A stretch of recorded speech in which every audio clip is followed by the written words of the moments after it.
નમસ્કાર વિદ્યાર્થી મિત્રો, હું છું દિવ્યેશ ગાડી અને સ્વાગત કરું છું આપ સર્વનું આપની પોતાની યુટ્યુબ ચેનલ ઓશન કોચિંગ ક્લાસીસમાં. વિદ્યાર્થી મિત્રો, આજે આપણે ભણીશું ધોરણ 6, આપણો પ્રિય વિષય અંગ્રેજી, જેનું 5મું યુનિટ નામ છે ફિફ્થ ઓફ ધ સિક્સ્થ, એટલે કે છઠ્ઠાનું 5મું. પહેલી એક્ટિવિટી વિશે અભ્યાસ કરવાનો છે. અગાઉ વિદ્યાર્થી મિત્રો આપણે આ ધોરણ 6 ના 4 યુનિટ નંબર 1, 2, 3, 4 આ ચારે ચારનો અભ્યાસ કરી ચૂક્યા છીએ. જો તમે તેના વિડીયોઝ નથી જોયા તો તેની લિંક નીચે ડિસ્ક્રિપ્શન બોક્સમાં આપી હશે, તેને જરૂરથી જોઈ આવજો. તો ચાલો શરૂ કરીએ એક્ટિવિટી નંબર 1. એક્ટિવિટી નંબર 1 હું કહે છે કે રિએક્ટ ધ પોયમ, એટલે કે નાની એવી પોયમ આપી છે, નાની એવી કવિતા આપી છે, તે કવિતાને ગાઓ, તે કવિતાનો અભિનય કરો. ચાલો આપણે કવિતા ગાઈએ, અભિનય કરીએ, સાથે સાથે હું તમને કવિતાનું જે છે ટ્રાન્સલેશન એટલે કે એનું ભાષાંતર પણ જે છે કરાવતો જઈશ. તો કહે છે, here comes miss Das to check her class. અહીંયા મિસિસ દાસ આવે છે. શું કામ આવે છે? હિયર કમ્સ, અહીં આવ્યા, Mrs Das to check her class, એના વર્ગને, એના ક્લાસને તપાસવા માટે. ક્લાસને તપાસવાનું હોય? અરે એમ ક્લાસને તપાસવાનું ન હોય, એના લેશન ચેક કરવાનું હોય, બરોબર, વાળનખ ચેક કરવાના હોય, તો એ તપાસવા માટે આવ્યા હોય છે. First is a Tom who is sent by his mom. કે પહેલો છે ટોમ, કે જેને એની મમ્મીએ મોકલ્યો છે. બરોબર, આગળ વધીએ. Second is a Tina whose best friend is Meena. કે બીજી છે ટીના, હુઝ એટલે થાય કે જેની બેસ્ટ ફ્રેન્ડ કોણ છે? મીના.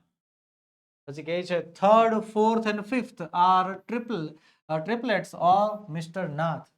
કે ત્રીજો, ચોથો ને પાંચમો તે શ્રી નાથના એટલે કે મિસ્ટર નાથના 3 બાળકો, એટલે ટ્રિપલેટ્સ. આપણે કેમ ટ્વિન્સ એટલે 2 છોકરા થાય, તો ટ્રિપલેટ્સ એટલે 3 બાળકો થાય. એ 3 બાળકો છે. Sixth is a Mary who looks like a fairy. કે સિક્સ એટલે કે છઠ્ઠી મેરી છે. છઠ્ઠી છોકરી કોણ છે? મેરી. કે જે વુ એટલે શું થાય? કે જે પરી જેવી દેખાય છે. ફેરી એટલે થાય પરી, પરી જેવી દેખાય. Seventh is Amit who looks quite sweet. કે ભાઈ સાતમો જે છે એ સાતમો અમિત છે, કે જે સરસ દેખાય છે, ખૂબ જ સુંદર દેખાય છે, લુક્સ લાઈક સ્વીટ. પછી કહે છે eighth and ninth are busy in a fight. આઠમો અને નવમો છોકરો જે છે એ શું છે? એ બિઝી ઇન અ ફાઇટ એટલે કે ઝઘડો કરવામાં વ્યસ્ત છે. બિઝી એટલે વ્યસ્ત, ફાઇટ એટલે ઝઘડો, ઝઘડવામાં વ્યસ્ત છે. And tenth is Jasmine who completes the line. અને 10મું કોણ છે? જાસ્મિન, કે જે આ લાઇનને, જે આ હરોળને પૂર્ણ કરે. એટલે કે 10 બાળકો છે ને 10 ના જે છે આપણને શું આપેલા છે? અહીંયા આપણને નામ આપેલા છે કે એક વર્ગની અંદર 10 બાળકો છે, જે 10 ના નામ એના ક્રમ અનુસાર એને કંઈક થોડી ઘણી ખાસિયતો પણ જે છે આપણે વર્ણન કરી આ પોયમની અંદર. આગળ વધીએ. આગળ વધતા પહેલા એક ખાસ નોંધ વિદ્યાર્થી મિત્રો, કે આપણે તમારી માટે લાવ્યા છીએ એક જબરજસ્ત એપ્લિકેશન, નામ છે જેનું ઓશન કોચિંગ ક્લાસીસ. વિદ્યાર્થી મિત્રો, આ એપ્લિકેશનમાંથી મળશે તમને ધોરણ 3 થી 12 ના બધા જ વિષયની સમજૂતી, સ્વાધ્યાય, સ્વ અધ્યયન પોથી, સ્વાધ્યાય પોથી, પ્રશ્ન બેંક, એ પણ એકમ કસોટી સાથે, અસાઇનમેન્ટ, પ્રશ્નપત્ર અને બીજું ઘણું બધું મટીરિયલ. વિદ્યાર્થી મિત્રો, એક જ એપ્લિકેશનમાંથી તમામ વિષયના તમામ પ્રકારના સોલ્યુશન અવેલેબલ છે. તો ઝડપથી ડાઉનલોડ કરો એપ્લિકેશનને. એપ્લિકેશન ડાઉનલોડ કરવાની લિંક નીચે વિડીયોમાં આપેલી છે. આગળ વધીએ. આગળની એક્ટિવિટીનો પાર્ટ બી કહે છે કે study the example, write the names based on the rhyme. કે આ એક્ઝામ્પલ જુઓ ને, એક્ઝામ્પલ જોયા પછી કે જેના નામ છે એ નામના આધારે જે છે આપણે આ વાક્યો પૂરા કરવાના છે. તો જો આપણને જે છે નામ આપેલા છે ટોમ, તો ટોમ પછી જાસ્મિન, મેરી, પછી ત્રીજું નામ આવશે નાથ, ટીના, પછી busy in a fight, Nath, Amit, Nath, busy in a fight. તો વિદ્યાર્થી મિત્રોના ક્રમ જે છે આડાવડા છે. તો ટોમ, ટીના, પછી 3 નંબર ક્યાં? નાથ.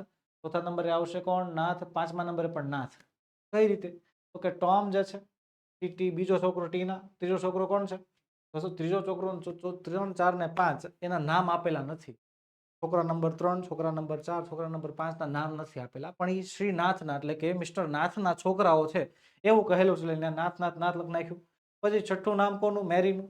7મું નામ અમિતનું. 8મું બિઝી ઇન અ ફાઇટ, કે જે લડવામાં વ્યસ્ત છે. અને 9મું નામ પણ લડવામાં વ્યસ્ત છે. એ બંને છોકરાઓના નામ આપેલા છે નહીં. અને 10માનું નામ કોણ છે? જાસ્મિન.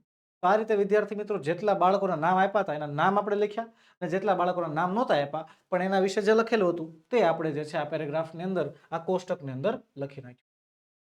બસ વિદ્યાર્થી મિત્રો, આજના વિડીયોમાં એટલું જ. આજે આપણે ભણ્યા યુનિટ નંબર 5 ની પહેલી એક્ટિવિટી નંબર 1. મળીશું આવતા વિડીયોમાં, જેમાં આપણે આ યુનિટની બીજી એક્ટિવિટી લઈને હાજર થશું. વિદ્યાર્થી મિત્રો, વિડીયો ગમ્યો હોય તો લાઈક કરો, તમારા મિત્રોમાં શેર કરો, અને ચેનલમાં નવા હોય ટાઈપ કરો.